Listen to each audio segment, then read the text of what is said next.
Bulletin का आगाज करेंगे अफसोसनाक खबर से। पेशावर के इलाके अरबाब रोड के करीब कच्चे मकान की छत गिर गई। मलबे तले दबकर 5 अफराद जाँ बहक हो गए, 2 जख्मी हैं। रेस्क्यू काम के मुताबिक जाँ बहक होने वाले अफराद में माँ और 4 बेटियां शामिल हैं। मलबे तले दबे तख्त को निकाल लिया गया है। जख्मियों और लाशों को खैबर टीचिंग अस्पताल मुंतकिल कर दिया गया है। रेस्क्यू 1122 की 4 एम्बुलेंस और डिजास्टर व्हीकल ने रेस्क्यू ऑपरेशन में हिस्सा लिया है। पेशावर के इलाके अरबाब रोड के करीब कच्चे मकान की छत गिर गई। मलबे तले दबकर 5 अफराद जाँ बहक हो गए, 2 जख्मी हुए। रेस्क्यू काम के मुताबिक जाँ बहक होने वाले अफराद में माँ और 4 बेटियां शामिल हैं। मलबे तले दबे तमाम अफराद को निकाल लिया गया है। जख्मियों और लाशों को खैबर टीचिंग अस्पताल मुंतकिल कर दिया गया है। रेस्क्यू 1122 की 4 एम्बुलेंस और डिजास्टर व्हीकल ने रेस्क्यू ऑपरेशन में हिस्सा लिया है।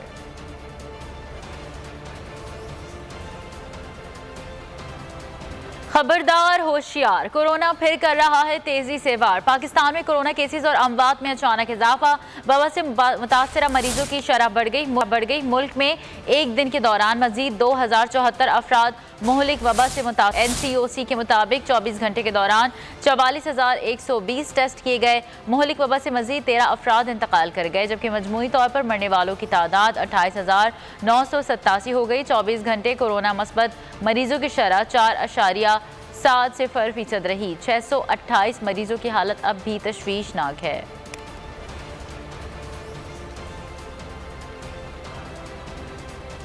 दुनिया भर में कोरोना के वार तेज। चीन में फिर लॉकडाउन। एनआई में ओमिक्रॉन के 2 केस रिपोर्ट होने पर लॉकडाउन लगने से 2 करोड़ अफराद जद में आ गए।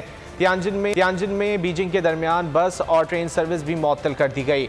अमेरिका में 24 घंटे के दौरान 13.5 लाख केसेस रिपोर्ट। बरतानिया में 1,42,000, इटली में 1 लाख नए केसेस रिपोर्ट। फ्रांस में कोरोना केसेस का एक दिन का रिकॉर्ड टूट गया। 24 घंटे के दौरान फ्रांस में 3,50,000 केसेस रिपोर्ट हुए। अगले 6 से 8 हफ्तों के दौरान ओमिक्रॉन वायरस आधे से ज़्यादा यूरोप को मुतासिर कर सकता है। आलमी इदारे सेहत ने यूरोप को खतरे से आगाह कर दिया।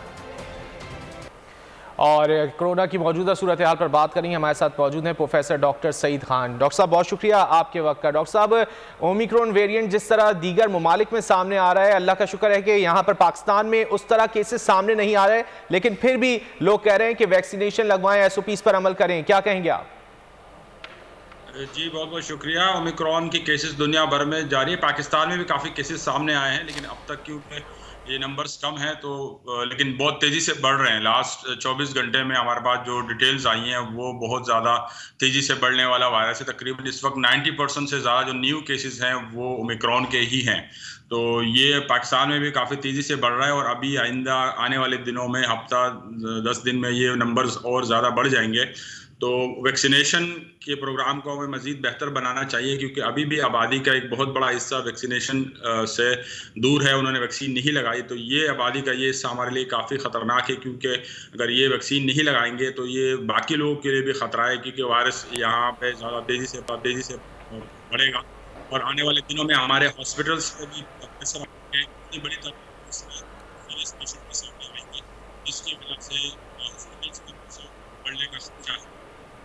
डॉक्टर साहब, ये बताएगा कि वैक्सीनेशन के हवाले से कहा जा रहा है, NCOC की जानिब से 12 हिदायत दी जा रही हैं कि SOPs पर अमल करें, अपने आप को वैक्सीनेट करवाएं। और अब तो बूस्टर डोज के हवाले से कहा जा रहा है कि जो अफराद 6 महीने पहले जिन्होंने दूसरी डोज लगवाई थी उनको जो है वो बूस्टर डोज लग सकती है। आप क्या समझते हैं, बूस्टर डोज अभी लगवा लेनी चाहिए?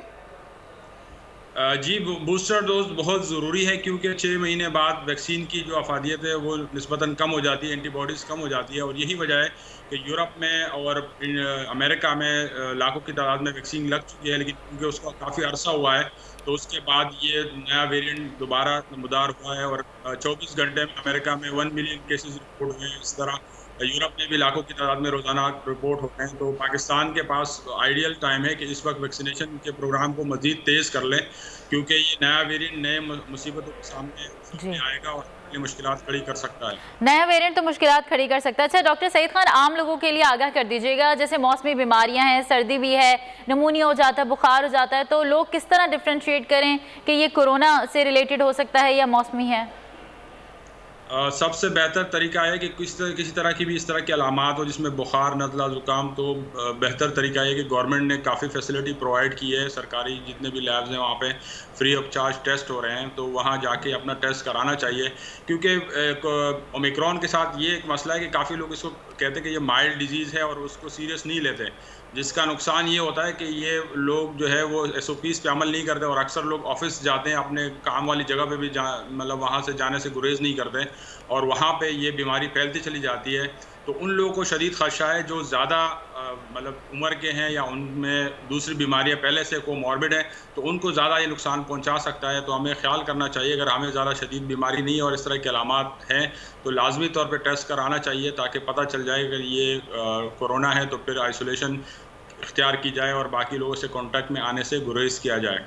अच्छा डॉक्टर साहब, आपने देखा कि जो पिछली लहरें थी कोरोना की उसमें लॉकडाउन भी लगाया गया, स्कूलों को भी बंद किया गया, बाज़ारों को भी महदूद वक्त के लिए खोला गया। आप क्या समझते हैं इस वक्त भी इसी तरह की जो है वो तमाम तर चीज़ें जो है वो अपनानी होंगी? क्योंकि वफाकी वज़रा की जानिब से तो इस हवाले से मुख्तलिफ चीज़ें सामने आ रही हैं, मना किया जा रहा है कि ना स्कूल बंद किए जाएंगे, लेकिन हमारे पास अभी भी थोड़ा सा टाइम है कि हम स्मार्ट लॉकडाउन के बजाय स्मार्ट वर्किंग पे भी कोशिश करें कि स्मार्ट वर्किंग एनवायरनमेंट, जिस तरह क्रिकेट में बायोसिक्योर बबल होता है वहाँ पे लोग क्रिकेट खेलते हैं और एहतियात के साथ रहते हैं, तो अगर हम हर बंदा अपने ऑफिस में अपने काम की जगह में बायोसिक्योर बबल पे काम करें, उसी तरह के SOPs पे काम अमल करें, तो कोशिश करनी चाहिए कि ये लॉकडाउन वगैरह डिले हो जाए। आखिर में यही होगा कि लॉकडाउन या स्मार्ट लॉकडाउन लग जाएगा, लेकिन जितना हम इसको डिले कर पाएँ अपने एहतियाती तदाबीर से उतना ज़्यादा बेहतर है कि मुल्क की इकॉनमी ज़्यादा इफेक्ट ना हो। लेकिन अगर जानों को ख़तरा होगा, ज़ाहिर बात है उस वक्त हुकूमत सख्त इक़दाम लेने पे मजबूर हो जाएगी। लेकिन उससे पहले हमें स्मार्ट वर्किंग कंडीशन पे जो नई टर्मिनोलॉजी है उस पर हमें काम करना चाहिए ताकि इस बीमारी को डील किया जा सके, क्योंकि ये 5th वेव जो है बहुत तेज़ी से आ रही है। कल की जो तादाद 20% पॉजिटिव केसेस आए और 20% में 90% जो है वो ओमिक्रॉन के हैं। बिल्कुल ऐसी सूरत हाल में एहतियात करना इंतहाई लाजमी है, मास्क का इस्तेमाल करना होगा, SOPs पर अमल करना होगा। बहुत शुक्रिया डॉक्टर सईद खान, आपने वक्त निकाला और हमसे गुफ्तगू की। और मौसम की सूरत हाल से आगाह करेंगे। पंजाब के मैदानी इलाकों में धुंध की सूरत हाल बरकरार है। हद निगाह मुतासर होने के बायस मोटरवे M2 ठोकर नियाज बेग से कोट मोमिन तक बंद कर दिया गया। M5 शेरशाह से रहीम यार खान तक बंद है। मोटरवे पुलिस ने शहरियों को फोग लाइट्स इस्तेमाल करने और एहतियाती तदाबीर अपनाने की हिदायत कर दी।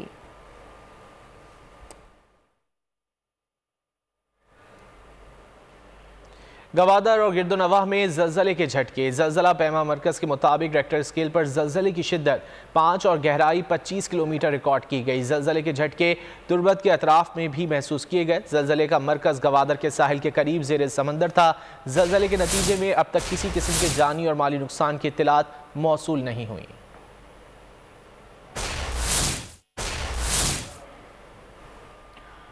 और कराची शेरशाह में केमिकल फैक्ट्री में आतिशज़दी आग लगने के बाद लाखों रुपए का सामान जलकर खाकस्तर हो गया। फायर ब्रिगेड की 9 गाड़ियों ने 3 घंटे की जिद्दोजहद के बाद आग पर काबू पाया। केमिकल फैक्ट्री में लगी आग को तीसरे दर्जे का करार दिया था। सिंध रेंजर्स के जवानों ने भी इमदादी कार्रवाइयों में हिस्सा लिया। आगे बढ़ते हैं। मिनी बजट से आवाम महंगाई में जकड़े जाएंगे, लोग तबाह हो गए और हुक्मरान चैन की बांसुरी बजा रहे हैं। कौमी असम्बली में अपोजिशन लीडर शहबाज शरीफ की हुकूमत पर कड़ी तनकीद। जवाब में असद उमर बोले, आपके दौर में कौन सी दूध और शहद की नहरें बह रही थीं? अगर कारकर्दगी, ईमानदारी, हुब्बुल वतनी पर फैसले होने हैं तो आवाम वज़ीर आज़म इमरान खान का फैसला करेंगे। इससे ज्यादा इनकॉम्पिटेंट, इससे ज्यादा लेथार्जिक, इससे ज्यादा मनहूस हुकूमत पाकिस्तान की तारीख में आज तक नहीं आई। जनाब स्पीकर, ये किसने कहा था कि बिजली और गैस और आम अशिया की कीमतें बढ़ती हैं तो वो वजीर आजम चोर होता है? बयानात इमरान नियाजी ने दिए थे। जब ये हुकूमत छोड़ के गए थे, दूध और शहद की नदियां जिसमें बह रही थी, तो सूरत हाल क्या थी? मिफ्ता इस्माइल साहब ने कहा कि असद उमर सही कह रहे हैं, लेकिन टाइटैनिक एक बहुत बड़ी कश्ती है, हम उसको आहिस्ता आहिस्ता आइसबर्ग से बचाने की कोशिश करें। ये दूध और शहद की नदियां छोड़ के गए थे। 180 अरब रुपए जमा करना कोई मुश्किल काम नहीं, लेकिन ये $1 अरब के लिए IMF के आगे ढेर हो गए हैं जो कहते थे कि हम मर जाएंगे नहीं जाएंगे, जहर पी लेंगे नहीं जाएंगे। 4 दफा इनकी हुकूमत IMF के साथ मुआहदे कर चुकी है, 7 दफा उनकी हुकूमत कर चुकी है। तमन्ना आबरू की है, अगर गुलजार हस्ती में तो कांटों में उलझकर जिंदगी करने की खू कर ले, और नहीं ये शान खुददारी चमन से तोड़ कर तुझको कोई दस्तार पे रखने को जेबे गुलो कर ले। बड़ा ही खूबसूरत शेर सुनाया लीडर ऑफ ऑपोजिशन ने, और पढ़ा भी बहुत अच्छा। काश कि इनकी मईशत की पॉलिसियां बनाने वाले भी इतने अच्छे होते जितना इनको शेर बताया गया। सब्सक्राइब करें और बेल दबाएं ताकि कोई खबर रह न जाए।